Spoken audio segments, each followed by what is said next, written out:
होते ही हमें समंदर की गहराई दिखाई जाती है जहाँ पर अर्थ की गैसेस रिलीज हो रही है। इसके बाद नेक्स्ट सीन में हमें एक यंग कपल दिखाया जाता है जिसमें लड़की का नाम एमिली और लड़के का नाम रैंडल होता है। एमिली और रैंडल अपने वेकेशंस को स्पेंड करने रैंडल के पेरेंट्स के एक बीच कॉटेज में आए होते हैं। उस बीच हाउस के आसपास और भी बहुत से घर होते हैं लेकिन वो सब के सब खाली होते हैं। उसकी वजह ये होती है कि वो सब के सब वेकेशन हाउसेस थे और जिस तरह एमिली और रैंडल यहाँ पर आए थे इसी तरह बाकी लोग भी उन घरों में आएंगे और जब इतने सारे लोग एक जगह पर आ जाएंगे तो वो जगह बिल्कुल एक टाउन की तरह ही लगेगी। लेकिन अभी फिलहाल वहाँ पर एमिली और रैंडल अकेले ही होते हैं और फिर एमिली वॉशरूम में जाती है और वो नोटिस करती है कि वहाँ का पानी आम पानी जैसा नहीं है बल्कि वो थोड़ा अजीब सा है। इसके अलावा उसे ये बात भी काफी अजीब लगती है कि वहाँ का एक कैबिन मेडिसिन से भरा हुआ था। ये बात काफी अजीब थी क्योंकि वो घर काफी अरसे से खाली था और वहाँ पर कोई भी नहीं आया था। उस जगह के बाद फिर वो किचन में जाती है और किचन की कंडीशन को देखकर भी वो काफी हैरान हो जाती है क्योंकि किचन के हालात देखकर ऐसा लग रहा था कि वहाँ पर कोई रह रहा है। और जब एमिली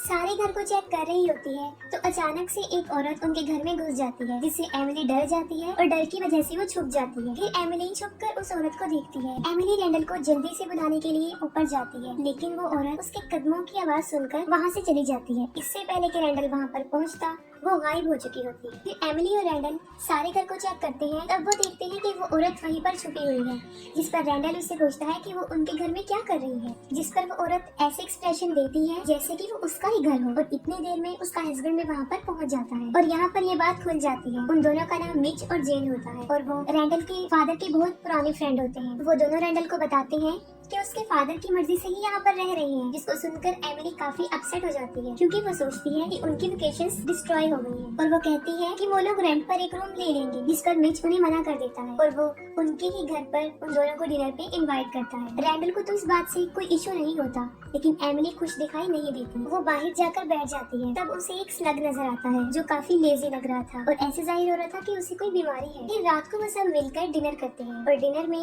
वो ऑस्टर्स भी होते हैं जो जेन लेकर आई। वो सब लोग ऑस्टर को खाते हैं लेकिन एमिली के अलावा, जिस पर एमिली उनको बताती है कि वो एस्ट्रोबायोलॉजी पढ़ने में इंटरेस्ट रखती है। वो उन्हें बताती है कि लाइफ बहुत अनवेल है और हमारा एलिमेंट्स राइट से बहुत गहरा कॉम्बिनेशन है और इन राइट्स में टेम्परेचर, डिस्टेंस फ्रॉम द सन और अगर कोई भी चीज अपनी जगह से इधर उधर हो जाएगी तो हम इंसान नहीं बच पाएंगे, हम सब खत्म हो जाएंगे और इस अर्थ पर सिर्फ डस्ट और गैसेस ही बाकी रह जाएंगे। उन लोगों को एमिली की कुछ बातें तो समझ नहीं आती लेकिन वो फिर भी उसकी बातों को एंजॉय करते हैं क्योंकि वो उन्हें पसंद आती हैं और बातों बातों में उनकी सारी ड्रिंक भी खत्म हो जाती है। रैंडल उन्हें एरोवाना फिश ऑफर करता है जिसे खाने के बाद वो सब फुल हो जाते हैं। मिच भी नोट करता है कि पानी का टेक्सचर कुछ अजीब है लेकिन वो इस बात पर ज्यादा ध्यान नहीं देता। फिर वो सब लोग गैलरी में खड़े होते हैं और काफी अजीब चीज नोट करते हैं कि वहाँ पर बहुत सारे माइक्रोस हवा में उड़ रहे होते हैं। असल में माइक्रोस पानी में होते हैं और हवा में उनको देखना एक अजीब बात ही थी। जेन उन माइक्रोब्स को करीब से देखने पर काफी इंसिस्ट करती है जिस पर मिच उसे जाने देता है। वो नोट करती है वो माइक्रोब्स हर जगह जम चुके हैं और वो उनको छूती है और जैसे उन्हें टच करती है वो खांसना शुरू कर देती है। ऐसा उसके साथ माइक्रोब्स की वजह से नहीं होता क्योंकि वहाँ पर बहुत फॉग होती है और उसमें सांस लेना काफी मुश्किल होता है और वो फिर बेहोश हो जाती है। काफी देर गुजरने के बाद भी जब जेन वापस नहीं आती तब मिच उसे ढूंढने जाता है और दूसरी तरफ रैंडल को नशे में कुछ होश नहीं होती और एमिली जो कि घर के अंदर होती है वो देखती है कि फॉग अंदर आ रही है जिसकी वजह से वो दरवाजा बंद कर लेती है लेकिन एमिली भी फॉग की लपेट में आ जाती है और वो भी बेहोश हो जाती है। आधी रात को एमिली की आंख खुल जाती है और वो देखती है कि जेन को खांसी हो रही है। वो उसे देखने के लिए उनके रूम में जाती है और जब मिच उसे देखता है तो वो दरवाजा नॉक कर देता है, वो डोर बंद कर देता है। फिर एमिली रैंडल को उठाती है, वो दोनों अपने रूम में जाकर सो जाते हैं। एमिली और रैंडल जब सुबह को उठते हैं तब उन्हें शदीद हेडेक हो रहा होता है और वो बीच पर जाने का फैसला करते हैं और जाने के लिए जब वो नीचे उतर के आते हैं तब वो देखते हैं कि जेन जो कि चुपचाप बैठी हुई है वो उन लोगों की बातों का कोई जवाब भी नहीं दे रही थी। एमिली उसके पास आती है तब वो देखती है कि उसने अपनी सारी मेडिसिन खत्म कर ली है। वो उसके करीब आकर देखती है तब जेन की सारी स्किन उतर रही होती है। वो दोनों मिच को ढूंढने के लिए बाहर जाते हैं और उसे ढूंढते ढूंढते वो बीच के पास ही बैठ जाते हैं। वहाँ पर अचानक से रैंडल की तबीयत खराब हो जाती है। वो भागकर अपने रूम में जाता है और जल्दबाजी में अपना मोबाइल फोन और कीज वहीं पर भूल जाता है। रैंडल के वहाँ से जाते ही मिच भी वहाँ पर पहुँच जाता है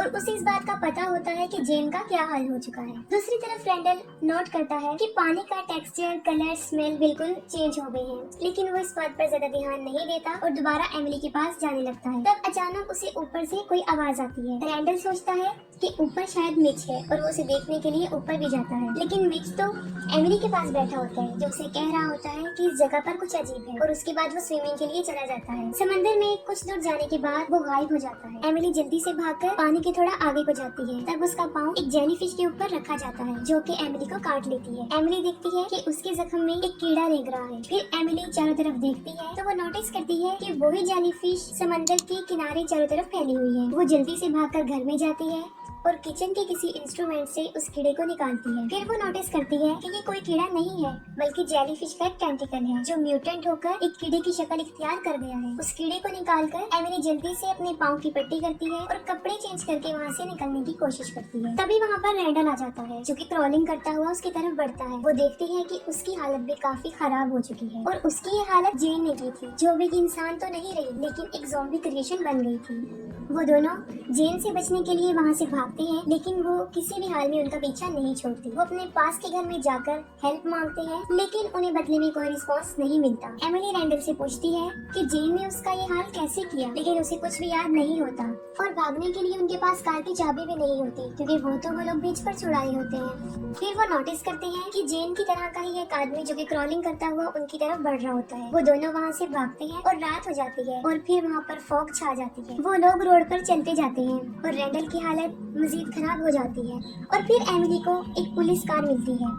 उस गाड़ी में एक रेडियो भी होता है जिस पर मैसेज भेजकर एमिली हेल्प मांगती है और उसके पास रिप्लाई भी आता है जो उसे कहता है कि ये बहुत ज्यादा डेंजरस है। जिस पर वो पूछती है कि क्या वो फॉग की बात कर रहा है, जिस पर रिप्लाई आता है नहीं, ये फॉग नहीं है, और इसके बाद उनका फोन कट जाता है। एमिली एक घर की खिड़की तोड़ती है और वो खुद को उस फॉग से बचाने के लिए उस घर में छुप जाती है। एमिली नोटिस करती है कि पानी में अब पानी जैसी कोई भी बात नहीं रही, वो बिल्कुल चेंज हो चुका है। वहाँ पर उन्हें एक टीवी भी नजर आता है जिसकी न्यूज पर उन्हें ये पता चल रहा होता है, ये पता चलता है कि ये सब सिर्फ उन लोगों के साथ ही नहीं हो रहा बल्कि पूरे मुल्क में ये हो रहा है, और ये सब कुछ उन माइक्रोब्स की वजह से हुआ है। और ये माइक्रोब्स अंडर वाटर होते हैं, लेकिन अर्थ के बहुत ज्यादा हीटअप होने की वजह से ये उसके सरफेस पर भी आ गए हैं और बहुत ज्यादा रिलीज भी होते जा रहे हैं और इंसान की करंट लाइफ फॉर्म को मारकर ये न्यू लाइफ फॉर्म को जन्म दे रहे हैं, न्यू लाइफ फॉर्म को पैदा कर रहे हैं, जिनका मकसद ये बन चुका है कि वो इंसानों को खत्म कर देंगे। एमिली कार की चाबियां ढूंढती है क्योंकि उन लोगों को वहाँ से भागना था। वो एक बेसमेंट में जाती है जहाँ पर उसे ऑक्सीजन सिलेंडर्स मिलते हैं। इन सिलेंडर्स की मदद से